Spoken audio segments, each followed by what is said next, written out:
malgré, Pauline, sur le fond, de vraies inquiétudes autour du secteur bancaire et aussi du coup autour des cryptos, puisque Silvergate, Silicon Valley Bank et Signature Bank, ces trois banques fermées, font valser aussi le marché des cryptos depuis plusieurs jours. Oui, effectivement, ce week-end, ça a été particulièrement agité. Alors, juste pour rappel, donc dans l'ordre, jeudi dernier, on a donc eu la banque américaine Silverbank qui a annoncé sa liquidation. En fait, c'était la banque la plus crypto-friendly vis-à-vis des sociétés parce qu'elle avait été fondée en 1988, mais elle s'était lancée dans le secteur des crypto-monnaies en 2013 et elle avait conquéri de nombreux clients, dont par exemple Coinbase ou encore FTX, qui est le client qui a entraîné Silvergate dans sa chute, parce que quand FTX a chuté, eh bien, les clients de Silvergate ont cherché à récupérer leurs fonds et donc les dépôts de cette banque ont fortement baissé au cours des derniers mois.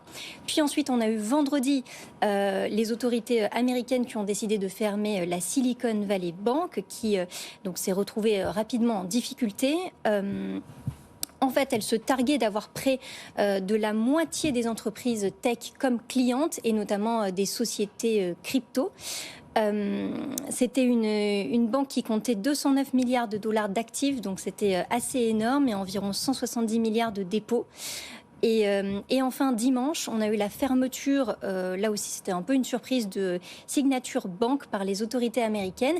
Et là, en fait, c'était une banque qui intéressait beaucoup les sociétés crypto, dans la mesure où, comme Silverbank avait fermé, les sociétés crypto voulaient se reporter vers Signature Bank. Et hélas, elle a aussi été fermée par les autorités américaines, ce qui fait beaucoup. Et donc, ce qui a un peu fait tanguer le marché des crypto. C'est comme un strike au bowling, paf, strike, là, toutes les quilles sont en train de tomber, enfin toutes, non pas encore toutes, mais enfin les plus grosses quilles sont en train de tomber là pour le coup, pour ce qui concerne les banques qui acceptent de financer l'écosystème crypto. Du coup, quelles conséquences observe-t-on et à quelles conséquences faudra-t-il se préparer pour les cryptos, Pauline ? Alors, ce qu'on avait observé, alors maintenant ça date d'il y a 3 jours, mais c'est le Bitcoin qui était passé sous les 20 000 $ vendredi, même s'il effectue effectivement une très belle remontée, vous l'avez souligné, Guillaume.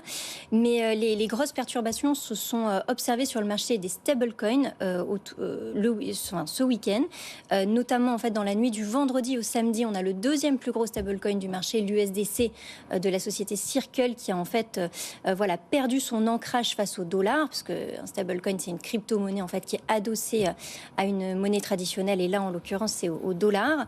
En fait, c'est parce que la société Circle a annoncé en fait qu'elle avait 3,3 milliards de dollars bloqués chez la Silicon Valley Bank. Et donc, les investisseurs ont eu peur et ils ont décidé notamment de se débarrasser de ce stablecoin qui a perdu son ancrage face au dollar. Dans cette tempête, il y a d'autres stablecoins qui ont été pris dans cette tourmente, comme le DAI ou encore le Frax.